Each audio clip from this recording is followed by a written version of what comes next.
Hello, everyone, and welcome back to the United Star. Today, we're Vishank here representing United NCR, and we're going to go take a tour across some of the select teams in the Premier League. Some of the teams we're going to cover: Leicester, Sheffield, Wolves, and some of the relegation squads as well. So, straight away, let's start off with the team that finished fifth in Leicester City.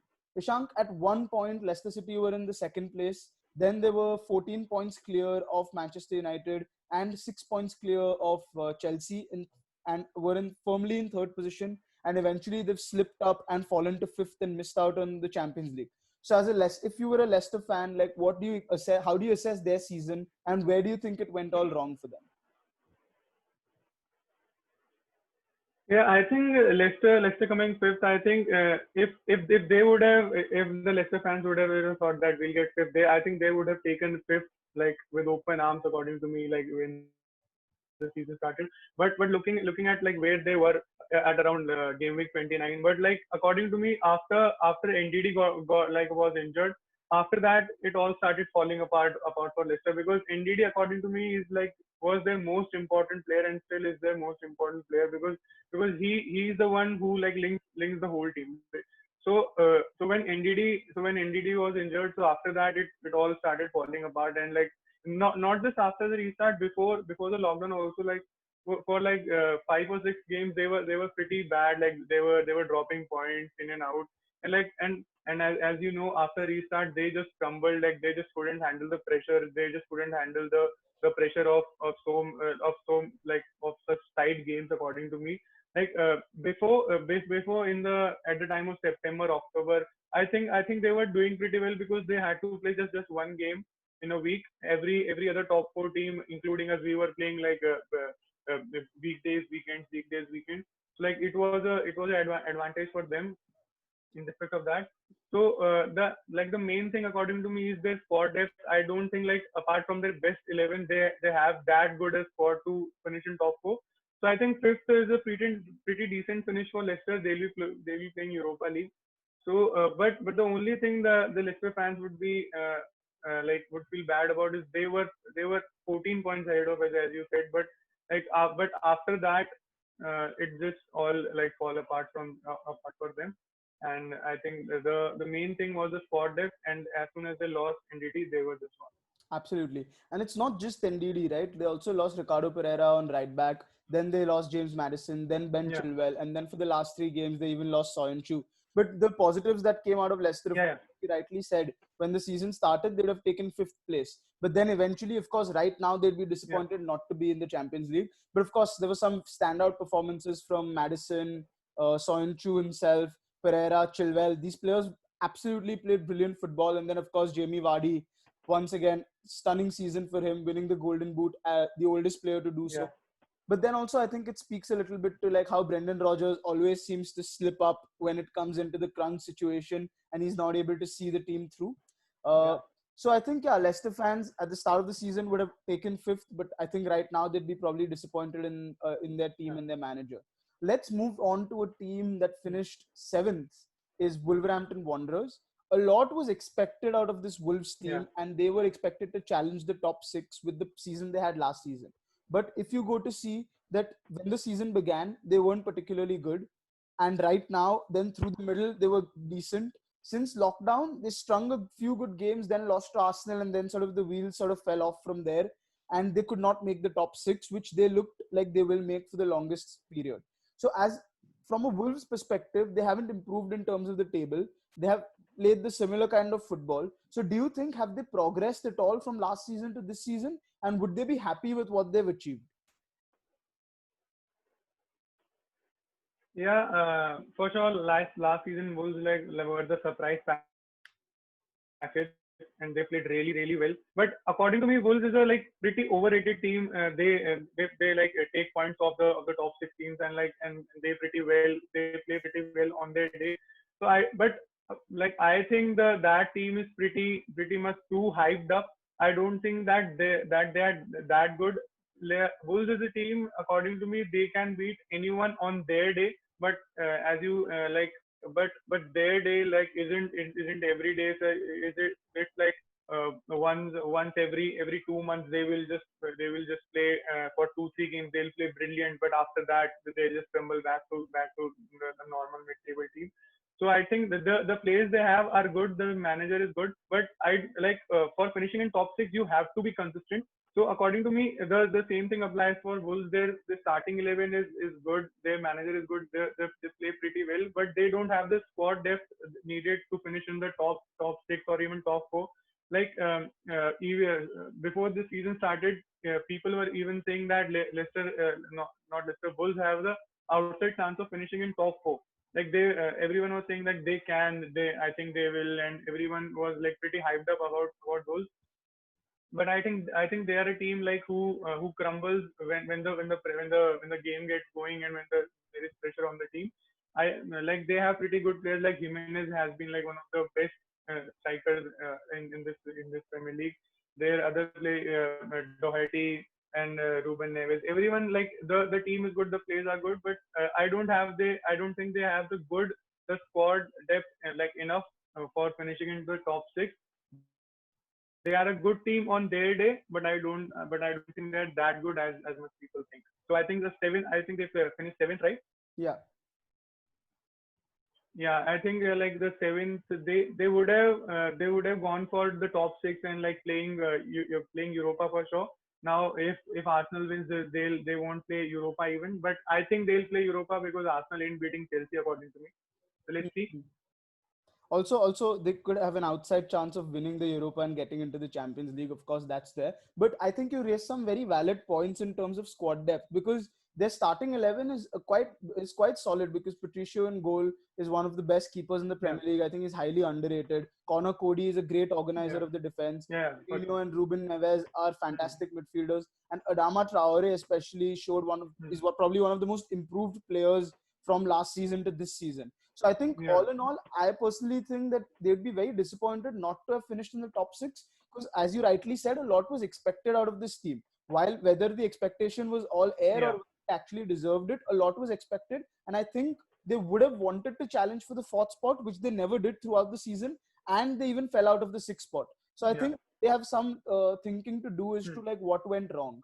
But one team I was personally very impressed with, and we're going to talk about it now. I think it does not reflect entirely how their season was. The ninth position for Sheffield United, it doesn't reflect how what kind of football they played. Yeah, And I think Chris Wilder deserves a lot of credit. And in my view, if they would have finished maybe two positions higher, he would have definitely been the manager of the season. But what are your thoughts on Sheffield United first yeah. season in the Premier League, and a very, not I'd say watchable, but a very attritional style of football, and they showed us like what a team from the Championship should be doing in the Premier League almost. Yeah, Sheffield United, like according to me, they are the surprise package for this season's Premier League. Chris Wilder was appointed in 2016, and like at the time he was appointed. Sheffield United were playing in League One, not even in the Championship. And Chris Wilder has done a tremendous job at Sheffield. He has been really great. Um, at the start, like the same thing goes for Sheffield according to me till December, January they were playing just one game per week, so they could pick their best 11 week in week out. But as the season started going forward, of course, like at the time of January, February, there are some Carabao Cup games too and some FA Cup games too. So the intensity of the game like started increasing, and that's when like they started falling apart. Like they started falling according to me. And after the restart, of course, like they were just 1 point behind us. I think when the season restarted. But as the season restarted, they had to play like around 3 games per week, and they just didn't have the squad depth like needed for playing 3 games. Like the top four teams, even the Liverpools and the Chelseas, like they also can't play 3 games per week. You can't expect that from Sheffield that they can play consistently 3 games in a week. They don't have the squad depth like necessary. Of course, like So, Chris Wilder, like he brought a altogether different strategy of playing the overlapping center back, as we know, is like a new way of playing. Like the main issue with Sheffield United Sheffield United have of scoring goals. They score goals from set pieces and the crosses because they have good like players in the air.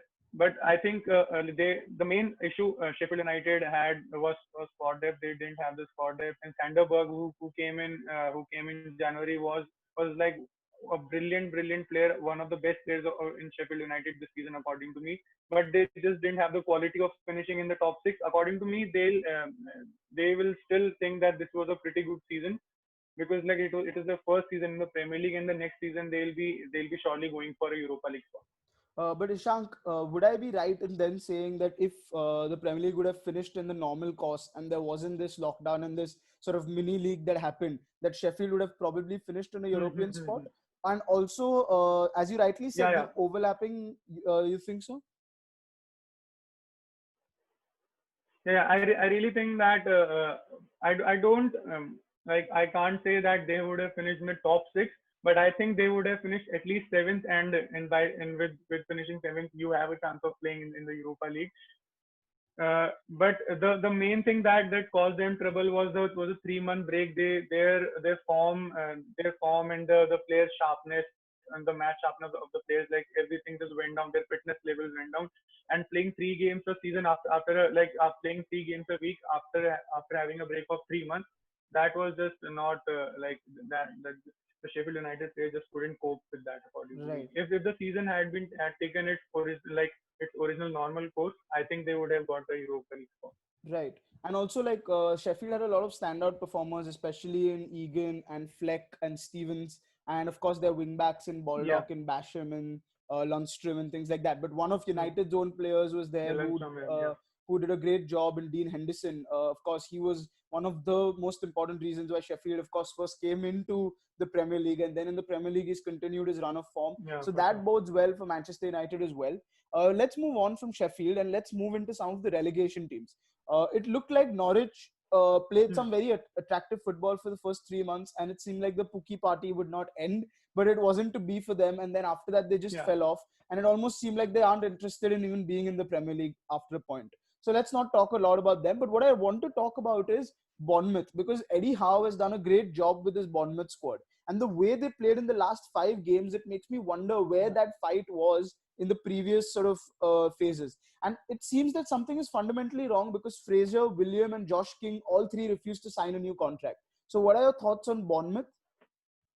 Hmm. According to me, like Eddie Howe is like a pretty good manager. At some point of time, like last year, like when we were about to sack Mourinho, we like United fans even were talking about getting Eddie Howe in. A new young manager should be given a chance. Like he's a good manager and all that. But Bournemouth, like looking at their squad, I didn't expect Bournemouth like to go down. They have a pretty good squad. They have a squad good enough of playing in the Premier League. But like according to me, the main problem with Bournemouth was not their manager, was not their players. I think it was their mentality.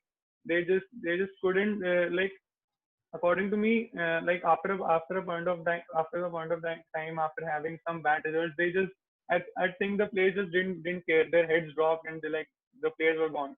The players they have are like pretty good players. Wilson, Josh King, Fraser, as you say, Ake, like pretty good players all around the squad. But the main thing, according to me, was their mentality. They just couldn't handle the pressure, and that's it according to me. Like, but I think they'll come back after the next season. Like because they are too good to play in the championship. But like after some point of time, I thought like for like Bournemouth, like the stadium is only like 17,000 capacity according to me, so that stadium doesn't belong in the Premier League. So I was happy that they went. I mean, yeah, but at the end of the day, a small town club with limited resources, it is great to see the way they carried themselves in the Yeah. Premier League for 5 or 6 seasons. The other team that went down was Watford. I think Watford had over the board didn't seem there to be supporting any of the managers, and they got Nigel Pearson in and then sacked him after he got the most points after coming in from all the bottom half teams. So I think they were sort of self-imploding because they have a very Hmm. decent squad there. They've got De La Fou, they've got Sarr, they've got Troy Deeney, they've got Danny Welbeck, who's Yeah. not a bad player. So, what are your thoughts on them? Yeah. I think Watford is a team like too good to go down. According to me, they deserve to play in the Premier League. And like throughout the season, they didn't play like it is not like that they didn't play good. They were pretty good. Like Watford, like the style of play is good. Like everything was like good according to me. But like the main thing according to me was that they just didn't stick by a manager like every they sacked the manager every chance that after every chance they got like the squad is good. I think this Premier League season, their failure to stay in the Premier League season is down to the board. According to me, they should have stuck with Nigel Pearson. According to me, and I think many of the players in the Watford team will move this summer. According to me, like Sar, as we know, pretty good right winger, is linked to Liverpool now. I think some of the players will move on. I think Dini will stay put because he's a Watford man through and through. He has been like pretty faithful to Watford. But Watford, I was hoping they'll stay up because I really wanted Villa to go down and like be getting Grealish. But now I was really disappointed. Like the way Watford played, they also got a draw against Leicester, and like after that game, I was like, yeah, I think they won't go down. But in the latter stages of the game of the season, in the like last 3 or 4 games, they just really crumbled. They just couldn't handle the pressure according to me. Right. You spoke about Villa and them staying up. One of the biggest reasons in them staying up is, of course, Jack Grealish and how good a player he is. But one of the Yeah. actual reasons they stayed up is the fact that that goal that Sheffield United scored on the first day of the restart was Yeah. disallowed and they got that draw. So, how important do you think that was? And if we have technology, do you think it should play a role in relegating a team? So it was very disappointing for a Watford or a Bournemouth because they actually got relegated because of that disallowed goal. If you, in hindsight, You can say in a way that they got Watford got relegated because of that, and but according to me, you ride your luck if you're if you're playing well, you ride your luck. According to me, Villa like they are not a bad team. They play good football. Like in that game against Sheffield, Villa were playing far better than Sheffield. If you remember, Sheffield was not at the at the races. According to me, they just didn't switch on. Villa deserved the point according to me in that game. Like and after the restart also they have been like playing good. They just didn't have the fire up front. Like only like like Villa are a one-man team according to me. All the things Villa does is through Jack Grealish according to me. Jack Grealish is the main reason they stayed up. But like Watford or Bournemouth, if they complain that we got relegated because of that decision, I don't really think so. That would have been a like I agree that is a factor, but if those teams went down because the way they were playing and their results. It's not that they just went down because of that one decision. Like all the teams have 90 minutes in a game to win and to score goals. They could have done that. It's just like they're just shifting the blame to someone else. Where Villa like stayed up just because of that result against I'm not forgetting which like one some they defeated I guess Chelsea or Arsenal. Like they defeated Arsenal, Arsenal. yes, I think they Arsenal 1-0. defeated. Yeah, like yeah. So as I was saying, as they beat Arsenal, Villa as they beat Arsenal, according to me, like at that point of time, I was confident that they'll just stay put in the Premier League because at that point of time it was just whoever gets a win or a draw like out of the bottom three, they'll just stay put. So I think that was the tipping point for Villa to stay. I completely agree with you, Ishank. I think even though like Bournemouth have apparently filed a case against Hawkeye for the sort of Yeah, indecision and that they got relegated, and I do think that technology shouldn't decide these things. But I completely agree to you that there are 38 games; it just doesn't depend on one game. So yeah, thanks Ishank yeah, for joining us on this sort of grand tour of what happened in the Premier League and certain select teams. Of course, we didn't go through the mid-table and all of that because more or less you expected those teams to finish there.